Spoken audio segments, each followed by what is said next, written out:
성경 숲을 걷다 오늘은 시편 107편입니다. 오늘 107편은 시편 제5권의 시장인데요. 전체 시편은 총 5권으로 구성되어 있는데 시편 제5권은 107편부터 150편까지입니다. 그리고 104편부터 107편은 1년의 연관성을 가지고 있는데요. 104편은 창조를, 105편은 족장들 시대에서 출애굽과 약속의 땅 정복 등에서 나타난 하나님의 기사를 언급하며 106편은 애굽, 광야, 약속의 땅에서의 사사시대의 생활에 이르는 이스라엘 전 역사를 다루고 있고, 이어서 107편은 포로 이후의 회복에 관한 역사를 다루고 있습니다. 특히 시편 106편과 107편은 주제에 관해 밀접하게 연관되어 있는데 106편은 이스라엘의 범죄로 인한 하나님의 심판을 받게 될 것이라는 것과 다시 하나님의 궁유를 얻게 되리라는 점을 언급했는데요.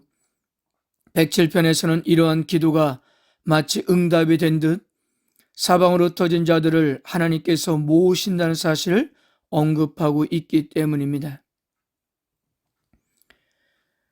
오늘 107편은 잘 짜여진 시적인 구조로 구성되어 있는데요.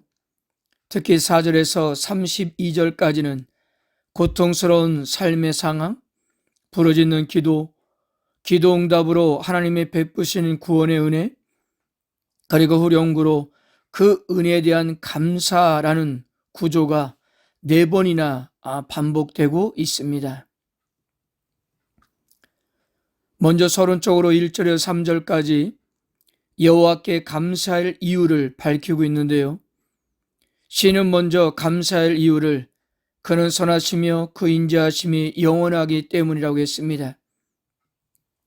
즉 하나님의 선하심과 인자하심이 과거나 현재나 미래에도 영원하기 때문에 감사해야 한다는 거예요.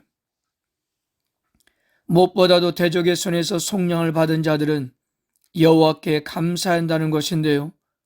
속량이라는 단어는 하나님의 구원을 언급할 때 사용되었습니다. 한편으로는 출애굽의 배경에서, 다른 한편으로는 바벨론 포로 귀환 배경에서 쓰였습니다. 그러므로 중요한 것은 어떤 구체적인 배경보다는 3절에서 힘주어 말하듯 구속자이신 여호와께서 만방에서 그들을 모으셨다는 것입니다. 즉, 지금 이렇게 고백하는 공동체는 어떤 형태든 그분의 구원을 경험한 사람들이었던 거예요. 그래서 이것이 여호와께 감사할 이유였던 것입니다.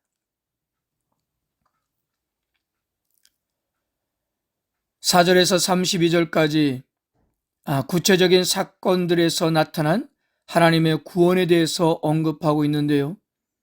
이것을 4가지 구조, 즉 고통스러운 삶의 상, 부르짖는 기도, 기도 응답으로 하나님의 베푸신 구원의 은혜, 그리고 후렴구로 그 은혜에 대한 감사라는 구조로 이 전체를 정리해 보도록 하겠습니다. 첫째는 공동체의 고통스러운 삶의 사항을 이렇게 말하고 있는데요. 첫 번째 사항은 삶이 위기에 처한 불안한 경우입니다. 출애굽 이후 이스라엘 백성들이 광야에서 방황하는 모습을 그리기도 하고 아니면 사막을 건너는 대상 행렬을 지칭할 수도 있는데요. 의미를 확장해서 방향을 알 수 없고 메마른 사막 같은 현실에서 방황하고 있는 그림이라고 보면 될 것 같습니다. 두 번째 사항은 삶이 자유롭지 못하고 얽매인 상태에 대한 비유인데요. 이스라엘 역사에서 이런 삶은 사사시대로부터 바벨론 포로 시대까지 강범위하고 나타나고 있습니다. 그 원인은 언약의 말씀을 거역하고 지존하신 하나님의 뜻을 멸시하였기 때문입니다.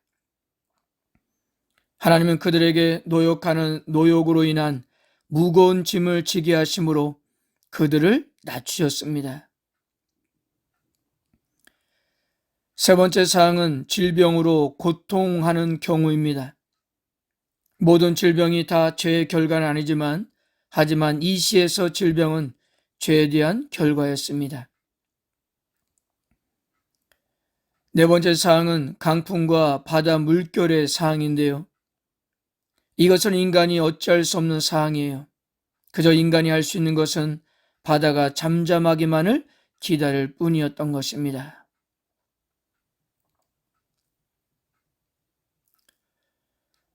그러면 둘째, 이러한 고통스러운 상황을 극복할 수 있는 방법이 무엇이겠습니까? 시인은 이 상황에 처한 사람들이 고통 중에 부르짖었다고 했습니다. 부르짖다는 특수하고 구체적인 내용을 구하되 간절함으로 구하는 것을 의미하는데요. 누가 여호와께 부르짖을 수가 있었던 것일까요? 바로 구속받은 백성들이었던 거예요.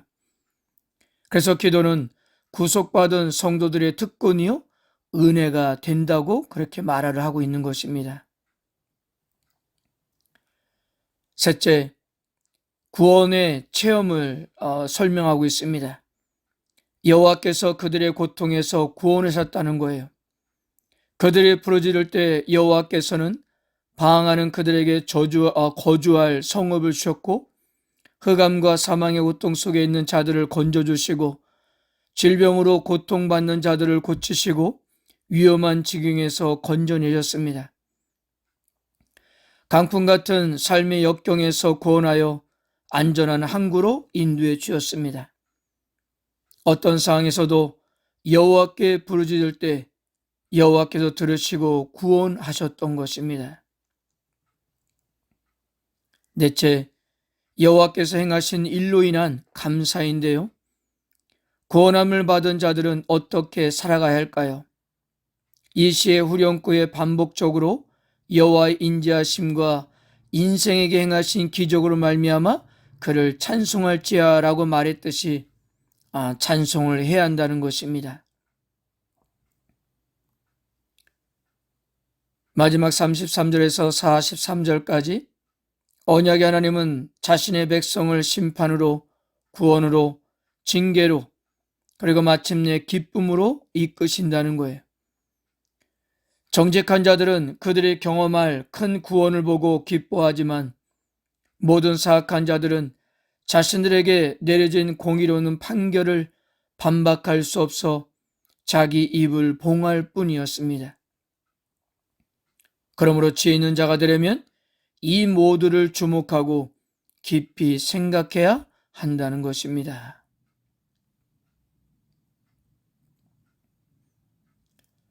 사랑하는 성도 여러분, 오늘 시편 107편의 시에는 구체적인 사건들이 나타난 하나님의 구원에 대해서 소개하는데요. 인생을 살다 보면 우리들도 예기치 않는 풍랑을 만날 때가 있습니다. 때로는 이것은 우리가 하나님의 말씀을 거역하고 그분의 뜻을 무시하기 때문일 수도 있습니다. 요나가 겪은 것은 그래서 훈육과 깨달음의 풍랑이었어요. 하지만 예수님의 제자들처럼 모든 것을 버리고 오로지 예수님을 따르다가 그분과 함께 있으면서도 풍랑을 만났습니다.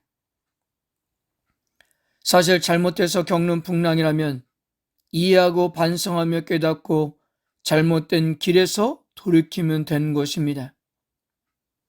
그러나 본문에서 풍랑의 까닭을 밝히지 않듯 우리에게는 까닭 모를 인생의 풍랑이 닥쳐올 때가 있습니다. 그럼 이때는 우리는 어떻게 할까요? 오늘 107편은 까닭 모를 인생의 풍랑 앞에서 먼저 풍랑이 하나님에서 비롯되었음을 인정하라고 가르쳐줍니다. 그것은 창조주요 통치자이시며 심판주이신 그분의 전능하심과 무한하심 앞에서 겸손해지라는 가르침이었던 것입니다. 우리에게는 큰 문제이지만 하나님에게는 아무런 문제가 되지 않기 때문입니다. 풍랑 가운데서 아무렇지도 않게 주무셨던 예수님의 모습을 생각해 보십시오. 문제는 우리들의 믿음에 있는 것 같습니다. 그런 속에서도 그분을 의지할 수 있는지 말입니다. 오늘 신이 소개하는 하나님은 분명 부르짖는 이들을 이끌어 주시고 구원해 주시는 분이셨습니다. 그러므로 이들은 겸손하게 모든 걸 내려놓고 그분의 전능하심과 무한하심에 우리들의 전 존재를 내맡겨야 하는 것입니다. 그럴 때 우리들은 오늘 하루도 하나님의 구원하심을 경험할 수가 있기 때문입니다. 아멘.